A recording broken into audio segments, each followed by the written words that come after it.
पाली शहर के गादीमूर्ति स्थित गीता सत्संग भवन में श्रीमद् भागवत महापुराण कथा एवं विराट संत सम्मेलन को लेकर शहर के समाज प्रमुखों एवं गणमान्य नागरिकों की बैठक परमहंस पारिब्रजकाचार्य महामंडलेश्वर डॉक्टर शिव स्वरूपानंद सरस्वती के सान्निध्य में आयोजित की गई।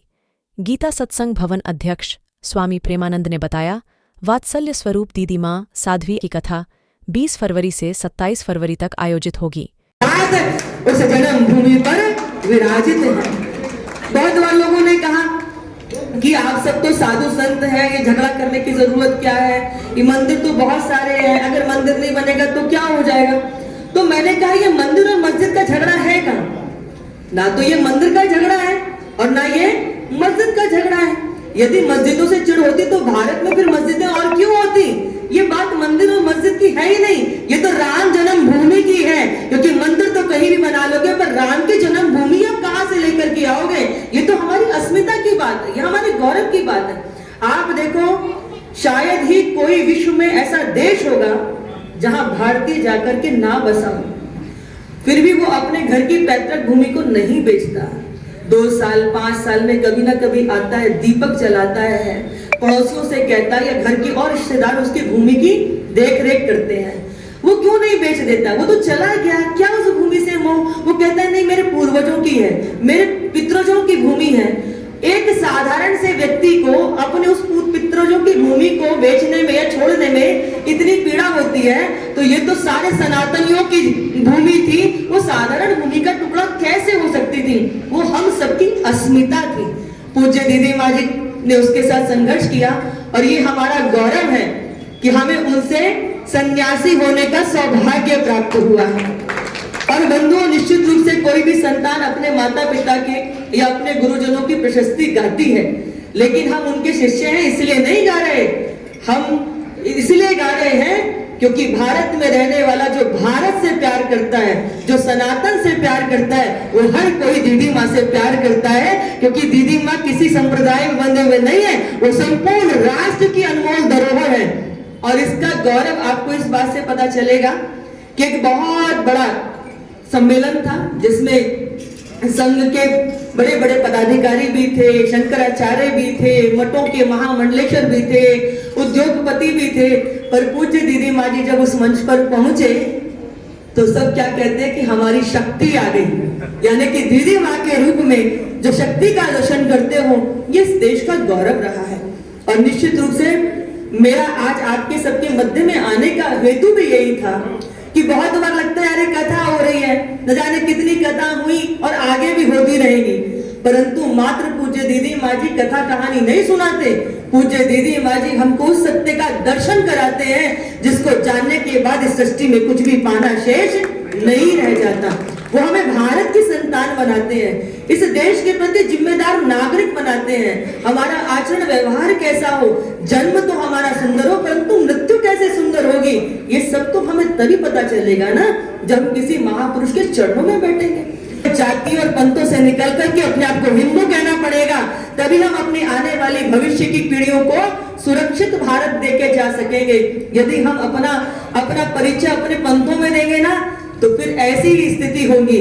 क्योंकि हम कब तक अपने आप को इस प्रकार से अपने आप को बार बार कब तक परीक्षाओं के घेरे पे खड़े रख सकेंगे।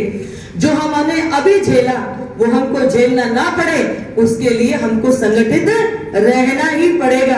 और वो संगठित कैसे होंगे? संगठित हम तभी हो सकते हैं कि हम अपनी जाति की बात करें, उसकी बात करें, लेकिन जब राष्ट्र की बात आए तो फिर जाति से बढ़कर राष्ट्र बन जाए, ऐसी सोच जब तक पैदा नहीं करेंगे तब तक हम देश को सुरक्षित नहीं रख सकेंगे। अभी तक हम राम जन्मभूमि की बात कर रहे थे, वो हमको मिला, लेकिन अभी हमको भारत में कॉमन सिविल कोड की बात भी करनी होगी। क्योंकि यदि वो नहीं होगा, क्योंकि एक देश, एक कानून, एक झंडा, ये हमको चाहिए। भारत में जो भी रहता है उसके लिए एक कानून होना चाहिए, इसके लिए कुछ, इसके लिए कुछ, इसके लिए ऐसे बात नहीं बन सकती। अन्यों के पास बहुत सारे देश हैं, कहीं भी जा सकते हैं, पर हिंदुस्तानियों, भारतीयों के पास केवल भारत है। यदि वो भी नहीं रहा तो कहां जाओगे? कोई दूसरी जगह आपके पास है नहीं। और आप किसी से, हम अधिकार वशीभूत किसी का बलात् छीनने की बात नहीं कर रहे हैं, अपनी अस्मिता को बचाए रखने के लिए, अपनी संतानों को सुरक्षित वातावरण देने के लिए यदि हम नहीं जागेंगे तो कैसे बात बनेगी। इसलिए हमको जागना होगा और संत हमको जगाते हैं। तो पूज्य दीदी माँ जी जिनको हमने राम जन्मभूमि के लिए कार्य करते तो देखा, लेकिन माताओं बंधुओं आपको बहुत जानकर के गौरव होगा कि मात्र जो है समरसता की बात नहीं, वो वर्षों से समरसता का काम कर रहे हैं। वात्सल्य के आंगन में जब कोई बच्चा आता है, हम सब जानते हैं कि किन्हीं भी दो लोगों के परस्पर मिलन से किसी जीव की उत्पत्ति होती है। वो जो जीव धरती पर आया वो किन्हीं भी कारणों से छोड़ दिया गया या छूट गया, लोगों ने उनको अनाथ आश्रम में पहुंचा दिया। लोगों ने कहा अनाथ है, अवैध है, पर पूज्य दीदी माँ क्या कहते हैं कि जिस देश में पशुओं के भी नाथ पशुपति नाथ हैं, जहां नाथों के नाथ द्वारिका नाथ हैं, उस देश में कोई अनाथ नहीं हो सकता। हम सब सनातन की संतान हैं। वात्सल्य के आंगन में जो बच्चा आया, जो छूट गया या छोड़ दिया गया, उसके माथे पर उसकी जाति लिखी हुई थी क्या? पर वो वात्सल्य के आंगन में आया और पूज्य दीदी माँ जी ने उसको हृदय से लगा करके उसको उस यशोदा माँ की गोदी में दे दिया कि किसी बच्चे को देवकी की कोख तो मिली और यशोदा की गोद मिल जाए तो वो है। और आप कहते हैं कि भैंस का दूध सर्वोत्तम माना गया। तो बोले आपने प्रश्न पूछा था कि कौन से पशु का दूध सर्वोत्तम माना गया। बोले हमारे यहाँ तो गाय को माँ कहते हैं, पशु मानते ही नहीं।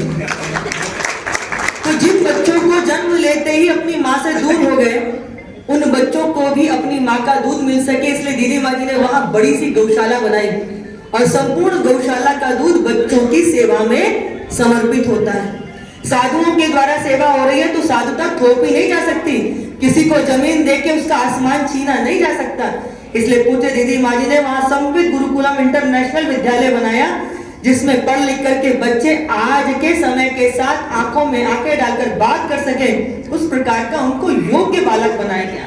कि जो बच्चे वात्सल्य के आंगन में आए थे, आज समाज के संपन्न समृद्ध लोग आगे से बढ़कर पूज्य दीदी माँ जी से उनकी बेटियों का हाथ मांगते हैं और गौरव समझते हैं कि पूज्य दीदी माँ जी की बेटी यदि कृपा कर दे, उनकी बेटी का हाथ हमारे बेटे को मिल जाए, वो हमारे घर की बहू बन जाए, इससे बड़ा अहोभाग्य हमारा कुछ हो नहीं सकता। पूज्य दीदी माँ जी ने जब अपनी पहली बेटी का विवाह किया था तो 8 कम से कम स्टेट के मुख्यमंत्रियों के हेलीकॉप्टर वात्सल्य के आंगन में उतरे थे। क्यों उतरे थे? बोले दीदी माँ की बेटी यानी कि हमारी बेटी है और उसके कन्यादान का सौभाग्य कौन नहीं लेना चाहेगा। इस प्रकार का पहला विवाह हुआ था।